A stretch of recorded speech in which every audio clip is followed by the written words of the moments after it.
Sejam bem-vindos a mais uma aula do nosso curso de Educação Teológica por extensão. Hoje estaremos ministrando a segunda aula sobre a doutrina da Trindade, ok?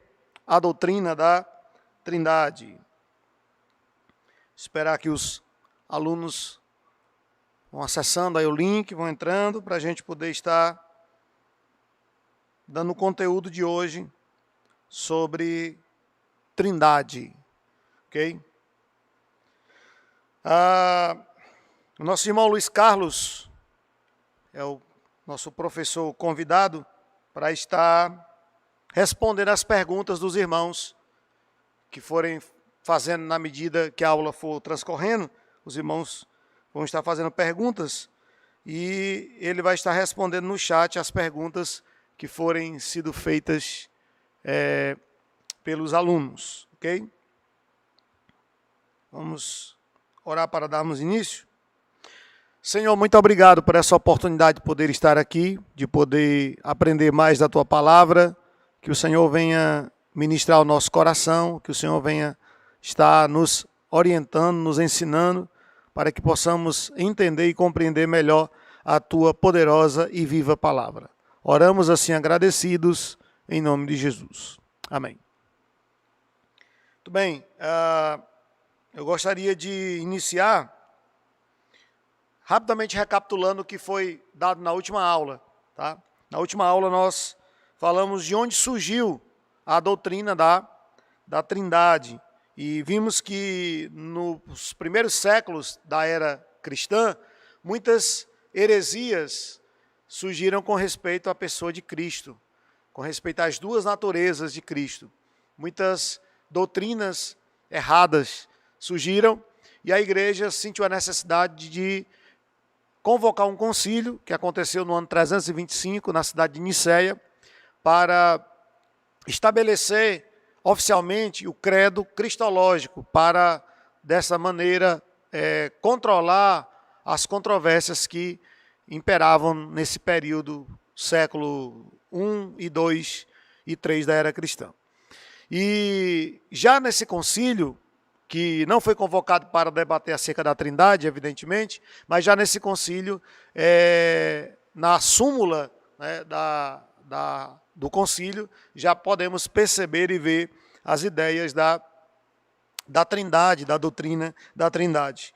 Como nós temos aí um trecho do credo niceno: creio em um único Deus e Pai onipotente, que fez o céu e a terra, e em um único Senhor Jesus Cristo, Filho de Deus, unigênito do Pai, nascido antes de todos os séculos, Deus de Deus, consubstancial com o Pai, que desceu dos céus e foi encarnado do Espírito. Então, perceba, os irmãos, que não existe aí a palavra, o termo Trindade, mas a ideia da Trindade já está permeando esse trecho, que, de certa forma, é o resumo do credo niceno, do concílio de Niceia. O termo, o vocábulo Trindade, ele foi dado por Tertuliano, um dos bispos da igreja, bispo da cidade de Cartago, um dos pais apostólicos. Foi ele que chamou a doutrina da Trindade pela primeira vez de Trindade, e a partir de então ela foi passada a ser chamada de doutrina da Trindade. Tá? Então nós somos trinitarianos, porque cremos na Trindade. A doutrina da Trindade ela foi oficialmente aceita como dogma cristão no Concílio de Constantinopla, no ano 382 depois de Cristo. A partir de então, foi promulgada e oficializada a doutrina da Trindade como um artigo de fé cristão. E podemos definir a Trindade. Eu coloquei duas definições, mas eu vou ler apenas uma. Podemos definir a Trindade da seguinte forma: Deus é uma unidade, uma essência divina, existindo em três pessoas na divindade, sendo essas três Deus Pai, Deus Filho e Deus Espírito Santo. Essa é uma das definições que podemos apresentar acerca da Trindade. Na última aula, nós estudamos o capítulo 1 e 2. E, resumidamente, o capítulo 1 ele vai falar que a Trindade ela é revelada nas Escrituras. A doutrina da Trindade ela está presente em toda a Bíblia Sagrada, tanto no Antigo como no Novo Testamento. No Antigo Testamento, ela está presente na forma plural do termo Senhor, Deus, Elohim, que é o plural de Deus. Não é plural aí de divindade, mas de personalidade. E também na bênção araônica, como temos lá em Números 6, 24 a 26. Por 3 vezes está repetido a palavra Senhor. Ademais, no capítulo 1 de Gênesis, nós temos lá, no verso 26, a expressão façamos nós, dando uma ideia de mais de uma pessoa presente na criação divina. O Novo Testamento já apresenta uma gama maior de textos e de referências que fundamentam a doutrina da Trindade, como no batismo de Jesus, nós temos o Pai falando, esse é o meu Filho amado, o Filho sendo batizado e o Espírito descendo sobre ele em forma corpórea de uma pomba.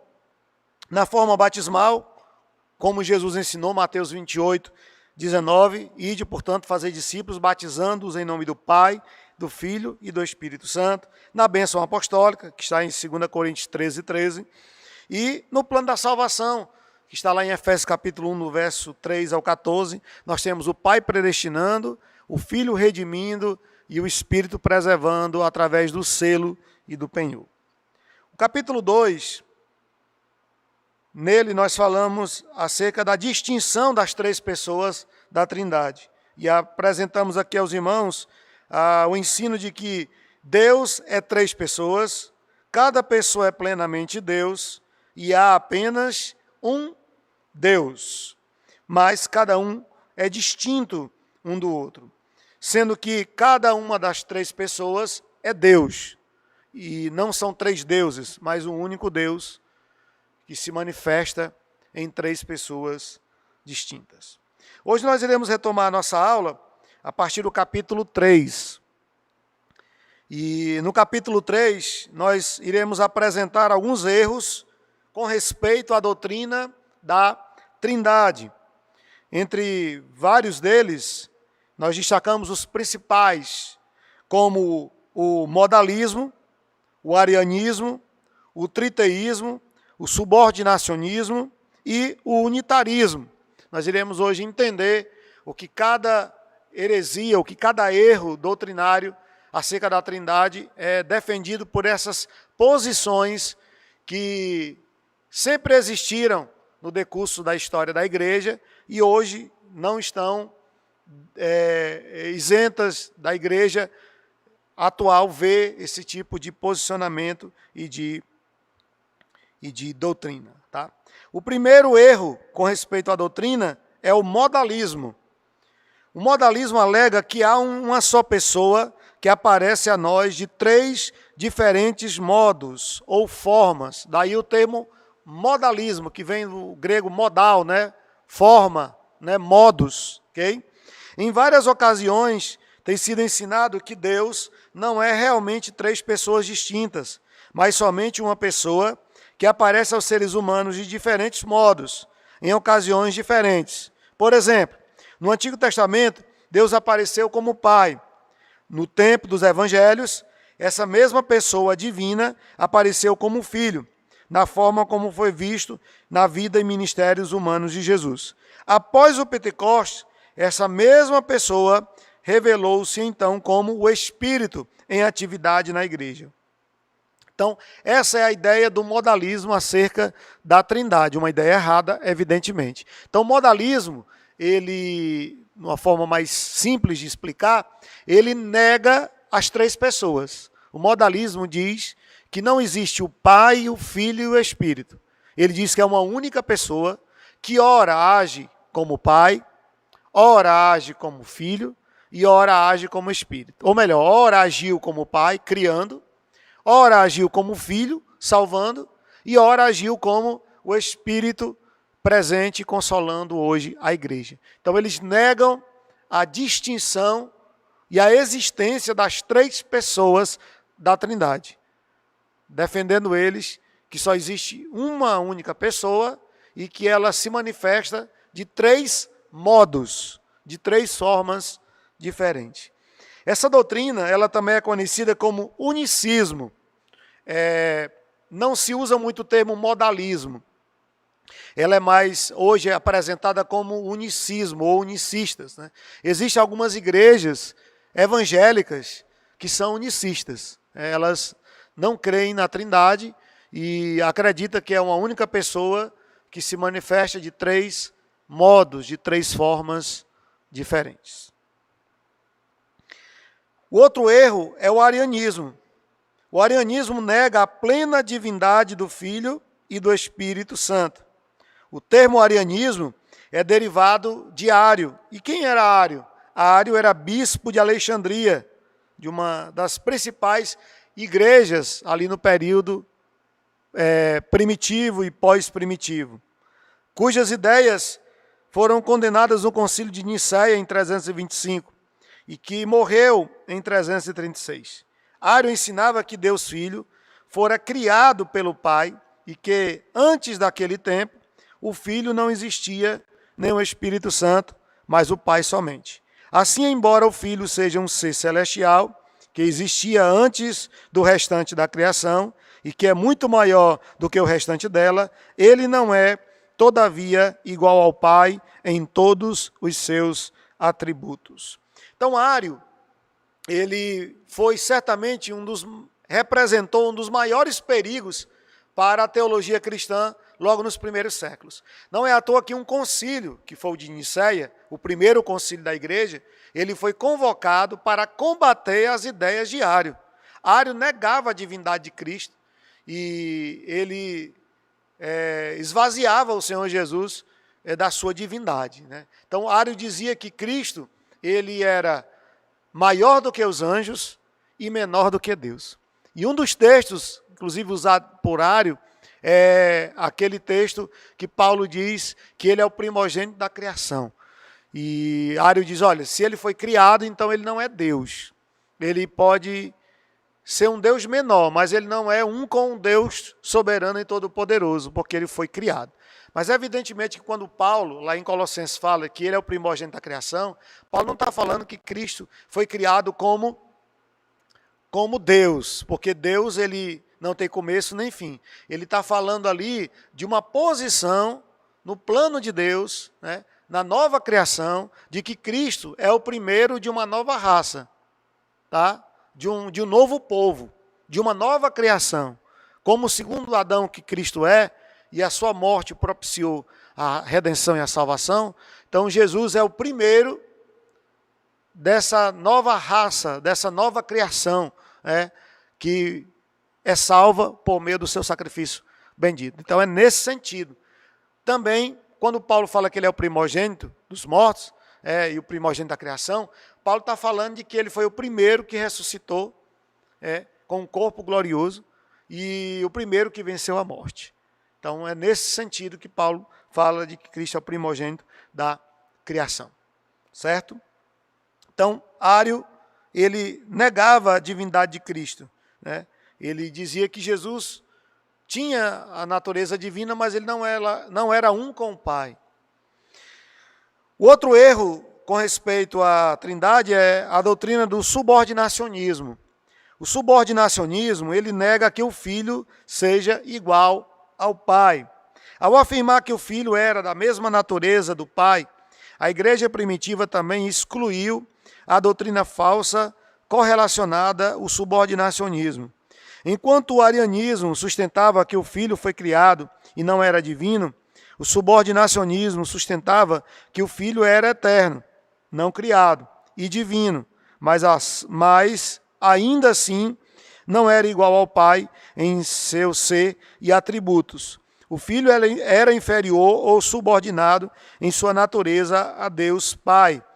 Como o arianismo, essa ideia foi claramente rejeitada no Concílio de Nicéia. Então, o subordinacionismo, que também não é tão conhecido, ele é mais um erro acerca da Trindade, pois ele nega que Cristo é um com o Pai em essência, em poder e autoridade. Aquele texto que Jesus fala, por exemplo, que ele e o Pai são um, né? Eu e o Pai somos um, ele falando para Filipe. Então é em essência, evidentemente. É lógico que Jesus, como homem, ele estava subordinado à vontade do Pai. E ele diz isso. A minha missão é fazer a vontade do meu Pai. Em João 13, Jesus fala que aquilo que lhe dava prazer era fazer a vontade do Pai. Mas ele estava falando como homem, porque Jesus era 100% homem e 100% Deus. Ele é 100% homem e 100% Deus, melhor dizendo. Então, ele, quando fala que veio cumprir uma missão e que estava ali para fazer a vontade do Pai, na própria oração que ele faz no Getsemane, ele diz, se for possível, passa de mim este cálice, mas não seja feita a minha vontade, mas a tua vontade. Jesus estava falando ali como homem e não como Deus, porque como Deus, ele não está abaixo do Pai. Ele e o Pai são um, e se eles são um, então eles fazem parte da mesma essência, compartilham a mesma essência. Então não há essa hierarquia de autoridade nem de poder entre as duas pessoas da Trindade, entre o Pai e o Filho. O outro erro doutrinário é o triteísmo. Nega que há somente um Deus. Ainda outro modo possível de tentar a conciliação fácil do ensino bíblico sobre a Trindade seria negar que há somente um Deus. O resultado é dizer que Deus é 3 pessoas e que cada pessoa é plenamente Deus. Portanto, são 3 deuses. Tecnicamente, esse pensamento se chama triteísmo. E mesmo não usando o termo técnico, que nós estamos usando aqui porque estamos numa aula de teologia, triteísmo, mas existem muitos crentes que têm uma ideia errada sobre a Trindade e beira o triteísmo. Eu já ouvi pessoas, por exemplo, tentando explicar a Trindade com textos bíblicos, né, dizer que são 3 pessoas separadas, né, e se você separa a essência, então seriam 3 deuses.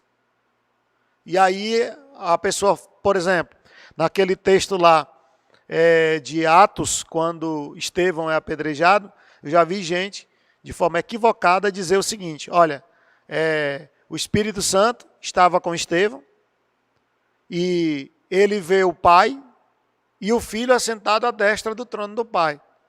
Por que ele não fala do Espírito? Porque o Espírito estava aqui com ele, fazendo uma separação das 3 pessoas.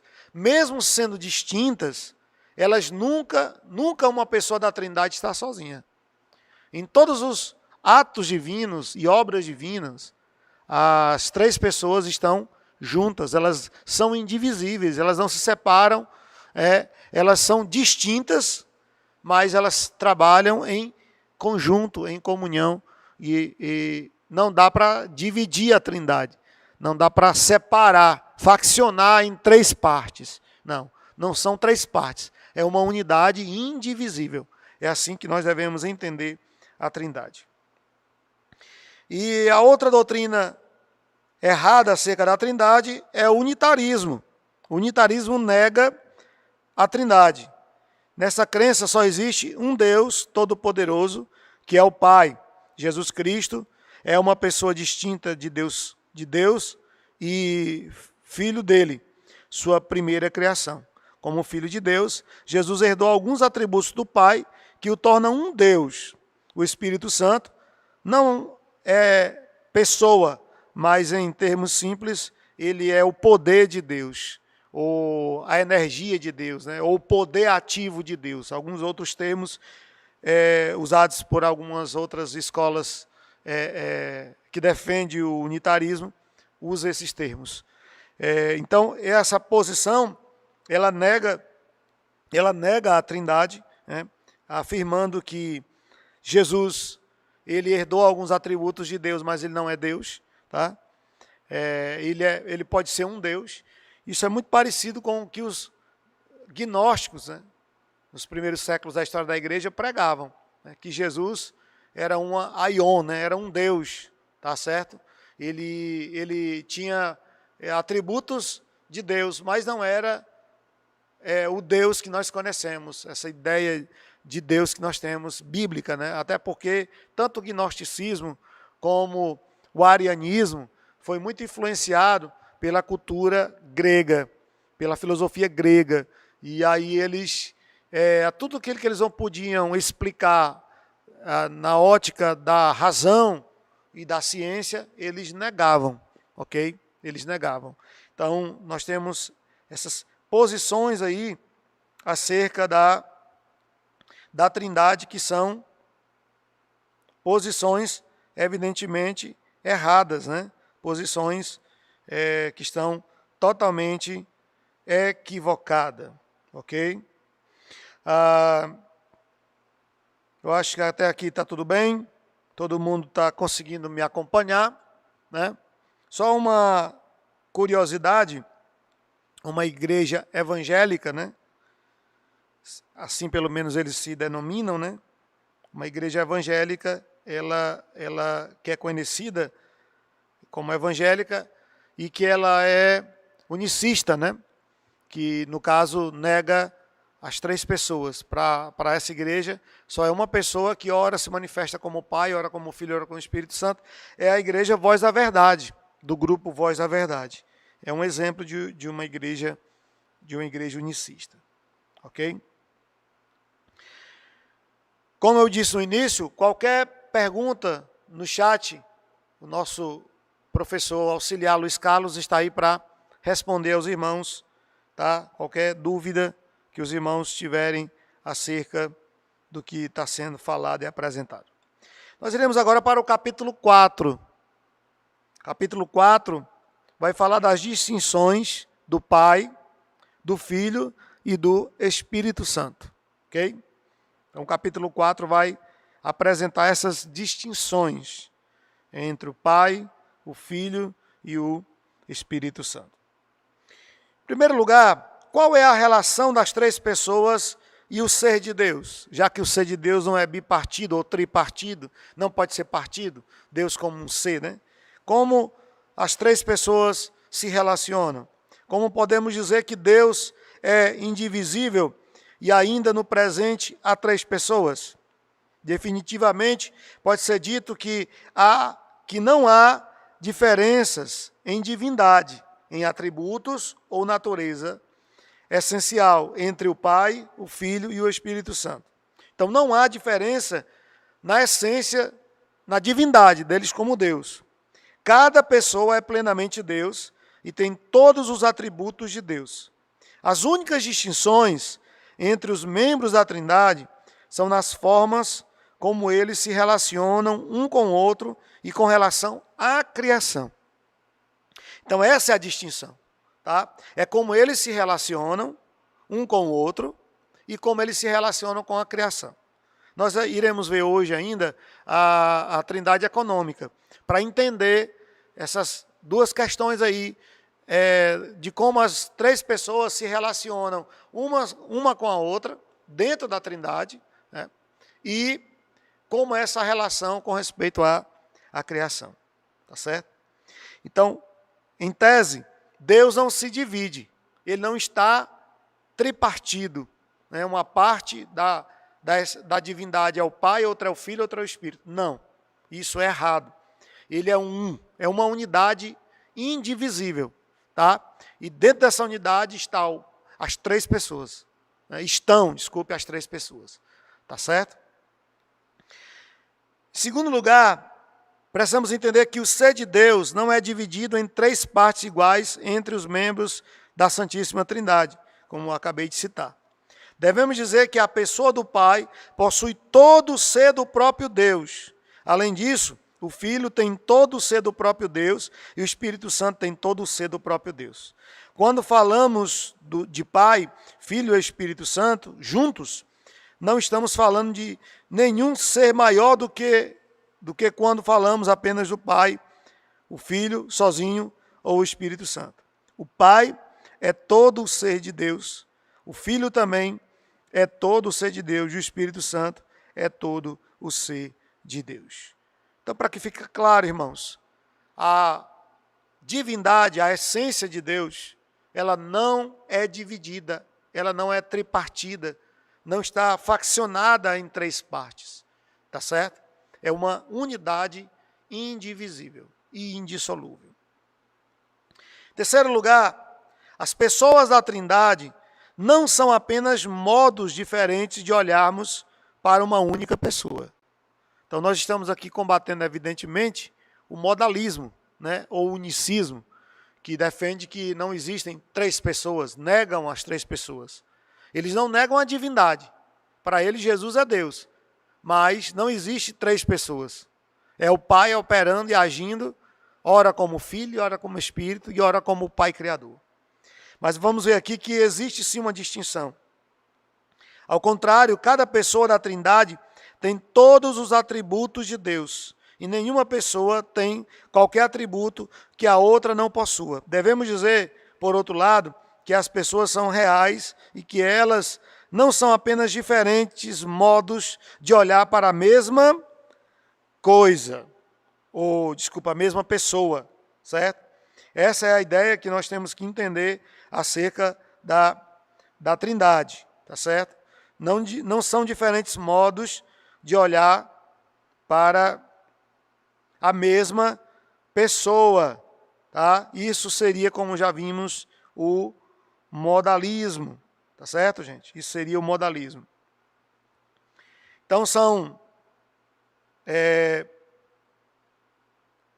três pessoas distintas e não apenas três modos de ver a mesma pessoa, três maneiras de ver a mesma pessoa.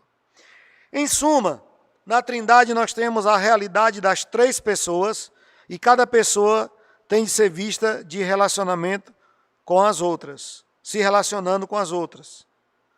Na Trindade há um eu, um tu e um nós.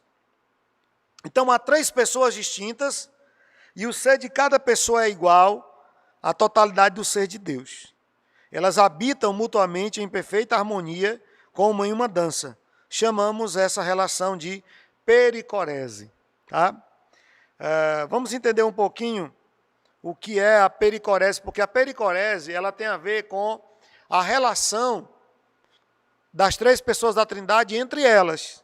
Como é que o Pai, o Filho e o Espírito se relacionam um com o outro, tá certo? Então é a doutrina da pericorese que ensina acerca dessa relação entre o Pai, o Filho e o Espírito Santo dentro da Santíssima Trindade. Então o termo pericorese vem de três palavras do grego: peri, em volta, coré, dança, e esses, ação. Deus está em cada pessoa divina de modo completo. Cada pessoa divina é habitada pelas outras duas em uma comunhão mútua e perfeita, sem anular as distinções e relações entre as pessoas e a ordem entre elas. Então, deixa eu tentar ser mais claro aqui para os irmãos compreenderem melhor a questão da pericorese. A doutrina da pericorese, ela é uma doutrina bíblica, evidentemente, como a Trindade. Porque a pericorese, ela fala de como é a relação intratrinitária, de como é a comunicação intratrinitária. Tá? Essa doutrina, ela foi desenvolvida por um pai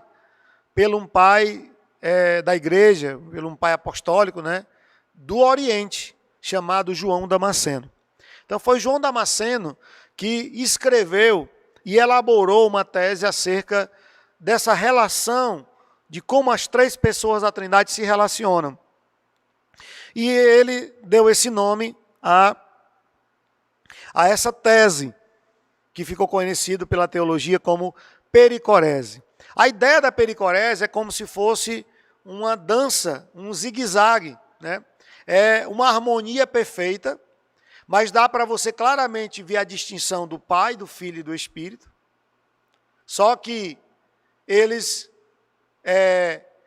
trabalham e agem, se relacionam numa unidade plena e absoluta, de sorte que o Pai é habitado pelo Filho e pelo Espírito, o Espírito é habitado pelo Pai e pelo Filho, e o Filho é habitado pelo Pai e pelo Espírito.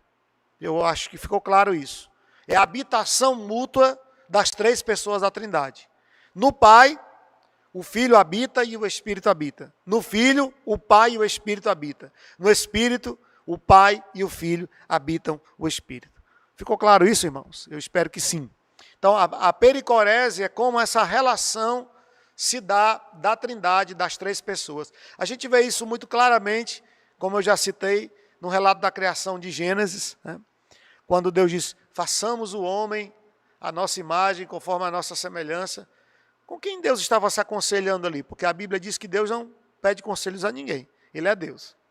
Então, eles estavam ali num momento da Trindade, onde eles estavam compartilhando, estavam ali tomando aquela decisão de como criar o homem nesse conselho soberano e divino que forma a Trindade. Ok? E quando falamos de pericorese, nós falamos dessa unidade, desse relacionamento tão estreito, tão profundo, que não dá para você tirar um do outro, né? Que não dá para você separar. São três pessoas, mas que elas estão tão unidas que uma habita mutuamente na outra. São habitados mutuamente. Por isso que não há a mínima condição do pai estar sozinho, do filho estar sozinho e do Espírito estar sozinho. Eles sempre estão juntos, trabalhando juntos. Sim, há momentos em que o pai está em maior evidência, há momentos em que o filho está em maior evidência, e há momentos em que o Espírito está em maior evidência. Isso não pode se negar. A Bíblia, ela deixa entender isso. Todavia, o fato de uma das três pessoas estar em evidência não significa necessariamente que ali aquela pessoa está operando sozinha, está agindo sozinha. Porque eles são uma unidade indivisível. Por isso que aí a partir daqui, dá para você entender melhor a oração de Jesus em João 17. Lembra? Ele ora por unidade no final da oração, ali no versículo 21, e ele diz, a fim de que eles sejam um, como eu sou em ti, e tu és em mim.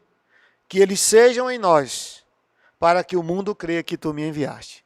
Olha que coisa tremenda, né? Para que eles sejam um, como eu sou em ti, e tu és em mim, habitação mútua, para que eles sejam em nós, a igreja, possamos habitar em Deus, e Deus habitar em nós, para que o mundo creia que tu me enviastes. Então essa é a ideia que nós temos aqui da pericorese, ok? O que é então a pericorese? Tá certo, querido?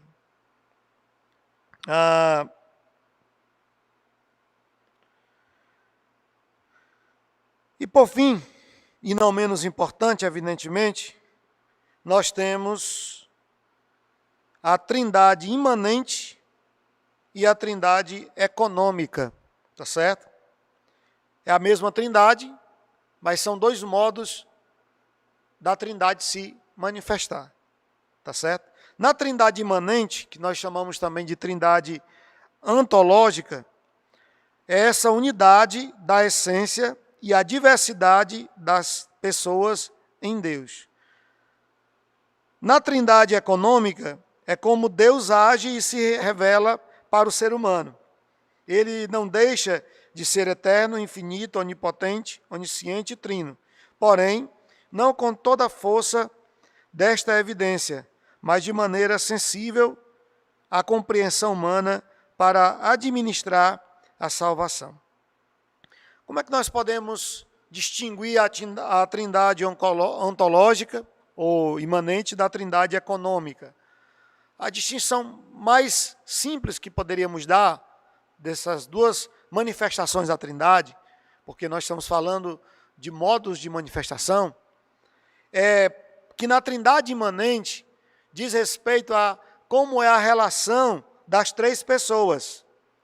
E fala mais do ser das três pessoas.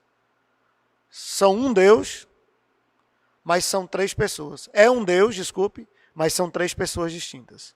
Então, na trindade imanente, nós estudamos mais o ser de Deus, o ser do Filho, o ser do Espírito, e como é esse relacionamento entre eles, entre as três pessoas da Trindade. Já na Trindade econômica, diz respeito a como a Trindade opera para com a sua criação, como ela se manifesta e opera as suas obras maravilhosas e divinas na criação.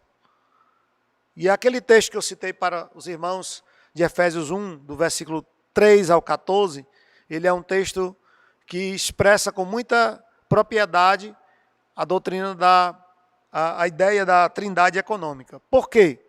Porque dentro do texto, nós temos as três pessoas agindo, agindo em comum acordo, operando em comum acordo, certo? Nós temos, e todas para um objetivo só. Nós temos o Pai criando e, ao mesmo tempo, o Pai predestinando. Nós temos o Filho salvando, redimindo, no caso, através do seu sacrifício. E nós temos o Espírito preservando. Então, isso é a Trindade econômica, é a forma como o Pai, é como o Filho, é como o Espírito, ou seja, a Trindade, se manifesta para com a sua criação e opera a obra redentora da criação. Eu peço que, se for possível, na sua casa, você abrir o texto para a gente ler, porque eu queria concluir com esse texto, que ele é muito significativo, principalmente para o que nós estamos falando aqui, acerca da Trindade econômica. Nós iremos ver claramente a ação, a operação, do Pai, do Filho e do Espírito Santo. A partir do versículo 3. Bendito Deus e Pai de nosso Senhor Jesus Cristo, que nos tem abençoado com toda sorte de bênção espiritual nas regiões celestiais em Cristo. Assim como nos escolheu nele, antes da fundação do mundo, para sermos santos e irrepreensíveis perante ele, em amor, nos predestinou para ele, para a adoção de filhos, por meio de Jesus Cristo, segundo o beneplácito de sua vontade, para louvor da glória e de sua graça, que ele nos concedeu gratuitamente no amado. Nós temos aqui a ação do Pai. Primeiro, ele escolhe, é uma eleição. Ele predestina, que é um sinônimo de eleição, e diz qual é o propósito dessa eleição. No versículo de número 6, diz que é para o louvor da glória de Deus. A partir do versículo 7, nós temos a figura, a pessoa do Filho, agindo, operando, no qual temos a redenção pelo seu sangue, a remissão dos pecados, segundo a riqueza da sua graça, que Deus derramou abundantemente sobre nós em toda sabedoria e prudência, desvendando-nos o mistério da sua vontade, segundo o seu beneplácito que propusera em Cristo, de fazer convergir nele, na dispensação da plenitude dos tempos, todas as coisas, tanto as do céu como as da terra. Nele digo, fomos também feitos herança, predestinados segundo o propósito daquele que faz todas as coisas, conforme o conselho da sua vontade, a fim de sermos para louvor da sua glória, nós os que de antemão esperamos em Cristo. Então, do verso 7 ao 12, nós temos a pessoa, a atuação do Pai, agindo, operando, do Filho, agindo, operando na obra redentora. Então, primeiro, a redenção e remissão. Redenção significa libertação. Remissão significa libertar mediante um pagamento, um preço. Temos aqui a base dessa redenção e remissão, que é o quê? A sabedoria de Deus, verso 8. Verso 9, o beneplácito, a bondade, o favor de Deus. E aí, a partir do versículo 10, nós temos o propósito da redenção, que é operada pelo Filho. Tá? Versículo de número 9 diz, desvendando-nos o mistério da sua vontade, segundo o beneplácito que propuseram em Cristo. Desculpe, versículo 10. Nós temos de fazer convergir nele na dispensação da plenitude dos tempos todas as coisas nos céus e na terra. Ou seja, a obra de Cristo reconciliou aquilo que o pecado, que entrou na raça humana por causa do ato do primeiro Adão, ele fez, ele separou, ele dividiu, ele desarmonizou a criação. Agora, através do sacrifício de Cristo, tudo volta a ter harmonia. Não só a criação com o Criador, mas a criatura, sobretudo, com o Criador. O versículo 11 diz que fomos feitos herança, recebemos uma herança. Esse é o outro efeito aqui da redenção. Primeiro é a reconciliação, segundo é a herança. Receberemos uma herança espiritual. Por isso que Paulo começa esse texto no versículo 3, diz, falando das bênçãos espirituais em Cristo. E no versículo 2 diz que o propósito da redenção é para refletirmos a glória de Deus. Ele vai dizer, para o louvor da sua glória, a fim de sermos para o louvor da sua glória. Então a redenção, ela promoveu a reconciliação, ela promoveu a herança espiritual e ela nos tornou filhos de Deus, e por meio dessa obra podemos glorificar a Deus com a nossa vida. E aí os versos 13 e 14 vão abordar a obra do Espírito, tá? Estamos falando da trindade econômica, de como as três pessoas operam conjuntamente para a redenção da humanidade, dos eleitos. Nos versículos 13 e 14 temos, em quem também vós, depois que ouvistes a palavra da verdade, o evangelho da vossa salvação, tendo nele também crido, foste selado com o Espírito Santo da promessa, o qual é o penhor da nossa herança, até o resgate da sua propriedade, em louvor da sua glória. Então, os versículos 13 e 14 vão falar da ação do Espírito na obra redentiva. Vai dizer que o Espírito, em primeiro lugar, ele sela, tá? Em quem nele também, querido, fostes selado com o Espírito Santo da promessa. Então, esse é o primeiro símbolo usado aqui, primeira figura, o selo. O selo, ele dá a garantia, o selo, ele representa a autenticidade, o selo, ele é a certeza de que pertencemos a Deus. Então, ele dá essa ideia de pertencimento a Deus e de garantia da salvação, o selo do Espírito. E aí o versículo 14 vai apresentar outro símbolo, que é o penhor. Então, o penhor era algo que era dado como garantia para a quitação daquele negócio, daquela dívida. Então, o Espírito, ele é dado como a garantia de que Jesus voltará para nos buscar, porque no final do versículo 14 vai dizer, até ao resgate da sua propriedade em louvor da sua glória. Então nós pertencemos a Deus, porque Ele nos predestinou, nos elegeu, e Ele enviou o seu Filho para morrer em nosso lugar, no lugar daqueles que foram predestinados e eleitos. E a garantia de que nós não nos perderemos é que o Espírito foi dado pelo Pai, por intercessão de Jesus. Ele diz lá em João 16, eu rogarei ao Pai, para que vocês não fiquem órfãos, e Ele enviará o Consolador. Órfãos, né? E Ele enviará o Consolador. Então o Espírito é essa garantia de que os eleitos não se perderão.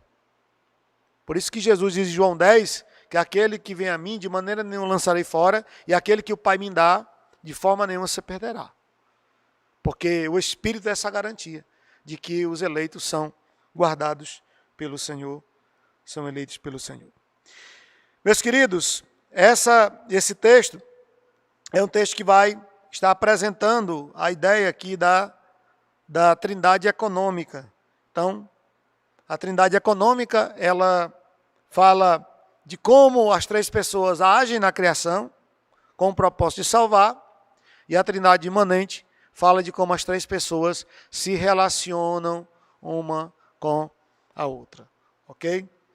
Irmãos, eu espero poder ter ajudado vocês hoje, nessa aula, ter tirado dúvidas. Evidentemente que o link vai ficar aí à sua disposição.